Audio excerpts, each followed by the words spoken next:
Hello friends, बहुत बहुत स्वागत है आपका अपने चैनल हिंदी जी के ट्रिक्स पर। तो आज के इस वीडियो में हम जानेंगे उत्प्रेरकों के उपयोग, यानी किस उत्प्रेरक का उपयोग कहाँ पर होता है, उत्प्रेरक क्या होते हैं। काफ़ी ज़्यादा यहाँ से एग्जाम्स में क्वेश्चंस पूछे जाते हैं, तो वीडियो के साथ बने रहिए। करते हैं शुरू।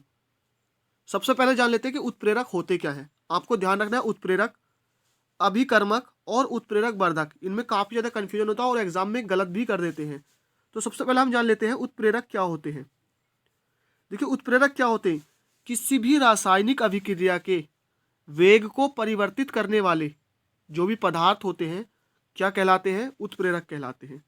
ध्यान रखना है, मैंने आपको बताया कि किसी भी रासायनिक अभिक्रिया के वेग को परिवर्तित करने वाले पदार्थ उत्प्रेरक कहलाते हैं। अब मैंने यहाँ पर ये नहीं बताया कि बढ़ाते हैं या घटाते हैं, मैंने बताया परिवर्तित करने वाले। बढ़ा भी सकते हैं, अगर रिएक्शन तेज हो रही है तो उसको कम कर सकते हैं, और रिएक्शन कम हो रही है तो उसको बढ़ा भी सकते हैं, यानी तेज भी कर सकते हैं और मंद भी कर सकते हैं। दो प्रकार के होते हैं, धनात्मक और ऋणात्मक उत्प्रेरक। आपको ध्यान रखना है, धनात्मक उत्प्रेरक क्या होते हैं? ऐसे उत्प्रेरक जो किसी भी अभिक्रिया के वेग को बढ़ा देते हैं, वो क्या कहलाते हैं? उत्प्रेरक कहलाते हैं। कैसे? धनात्मक उत्प्रेरक। और ऐसे उत्प्रेरक जो किसी भी रासायनिक अभिक्रिया के वेग को घटा देते हैं, तो वो ऋणात्मक उत्प्रेरक कहलाते हैं। तो आई होप आप उत्प्रेरक को समझ गए होंगे। उत्प्रेरक क्या होता है? किसी भी रासायनिक अभिक्रिया के वेग को परिवर्तित करने वाले जो भी पदार्थ होते हैं, उत्प्रेरक कहलाते हैं। अगर वेग को बढ़ाते हैं तो धनात्मक उत्प्रेरक, घटाते हैं तो ऋणात्मक उत्प्रेरक। अब बात आती है उत्प्रेरक वर्धक, यानी एक चीज और आती है उत्प्रेरक वर्धक।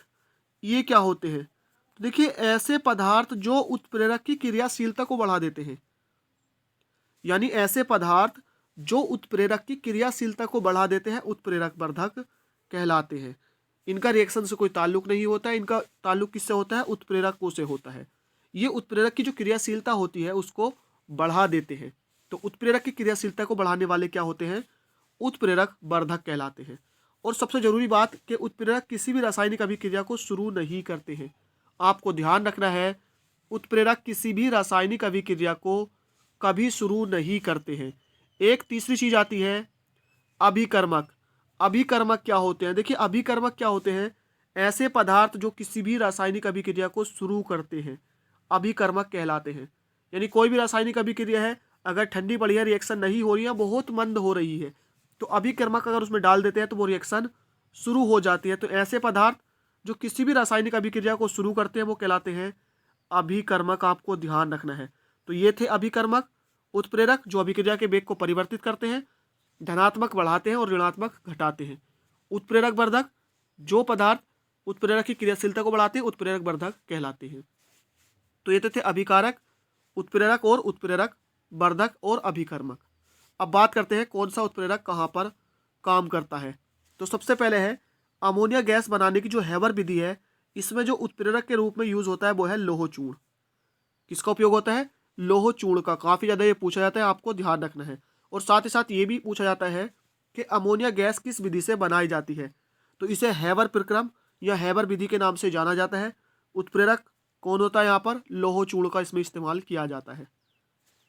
सल्फ्यूरिक अम्ल बनाने की संपर्क विधि में, तो सल्फ्यूरिक अम्ल बनाया जाता है किस विधि से? संपर्क विधि से। और इसमें जो उत्प्रेरक के रूप में इस्तेमाल किया जाता है वो प्लेटिनम चूर्ण का किया जाता है, यानी प्लेटिनम चूर्ण का इसमें इस्तेमाल किया जाता है। तो साथ ही साथ आपको विधियों का याद रखना है कि किस विधि से क्या बनाया जाता है। हैबर विधि या हैबर प्रक्रम अमोनिया गैस, लोह चूर्ण का इसमें इस्तेमाल होता है। संपर्क विधि सल्फ्यूरिक अम्ल यानी H2SO4, अमोनिया गैस का रासायनिक सूत्र NH3 होता है।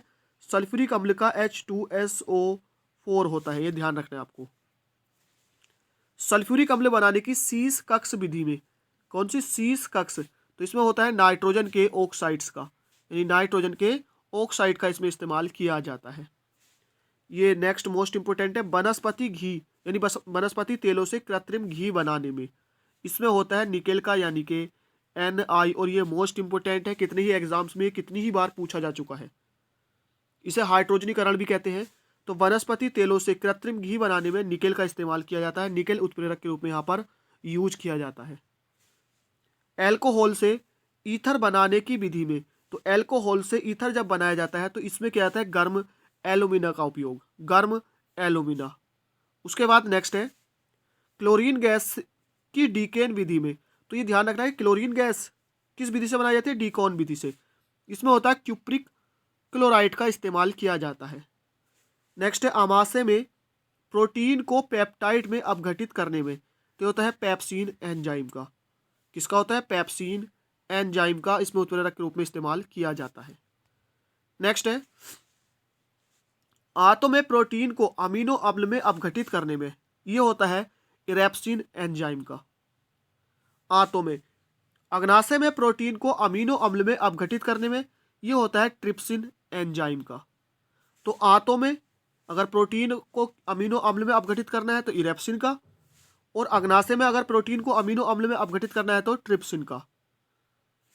मानव लार में स्टार्च को ग्लूकोज में परिवर्तित करने में टाइलिन, और ये टाइलिन काफ़ी ज़्यादा पूछा जाता है कि लार में कौन सा एंजाइम पाया जाता है, तो ये टाइलिन एंजाइम लार में पाया जाता है, काफ़ी ज़्यादा पूछा जाता है, मोस्ट इंपोर्टेंट है, आपको ध्यान रखना है।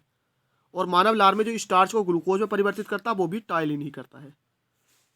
ग्लूकोज से एथिल एल्कोहल बनाने में ये होता है जाइमेज एंजाइम का। ग्लूकोज से एथिल एल्कोहल बनाने में जाइमेज। स्टार्च से माल्टोज बनाने में ये होता है डाई स्टेज एंजाइम का। स्टार्च से माल्टोज बनाने में डाई स्टेज एंजाइम। गन्ने की शक्कर से सिरके के निर्माण में, गन्ने की शक्कर से सिरके के निर्माण में ये होता है माइकोडर्मी एसिटी का। माइकोडर्मी एसिटी। गन्ने की शक्कर से ग्लूकोज व फ्रुक्टोज बनाने में, तो गन्ने की शक्कर से ग्लूकोज और फ्रुक्टोज बनाने में जो यूज़ होता है ये होता है इन्वर्टेज एंजाइम का, यानी उत्प्रेरक के रूप में किसका इस्तेमाल होता है? इन्वर्टेज एंजाइम का। दूध से लैक्टिक अम्ल बनाने में ये होता है लैक्टिक वैसिलिका। किसका? लैक्टिक वैसिलिका। तो फ्रेंड्स यहाँ पर हमने सारे के सारे जो भी इम्पोर्टेंट थे उत्प्रेरक, यानी कि किस अभिक्रिया में किस उत्प्रेरक का इस्तेमाल किया जाता है, सारे के सारे हमने डिस्कस किए हैं। आई होप वीडियो पसंद आई हो। इसको लाइक कीजिए, दोस्तों के साथ शेयर कीजिए, और साथ ही साथ मैंने आपको ये भी बताया है कि उत्प्रेरक क्या होते हैं, अभिकर्मक क्या होते हैं, और उत्प्रेरक वर्धक क्या होते हैं। तो बने रहिए चैनल के साथ। Thank you for watching. मिलते हैं नेक्स्ट वीडियो में।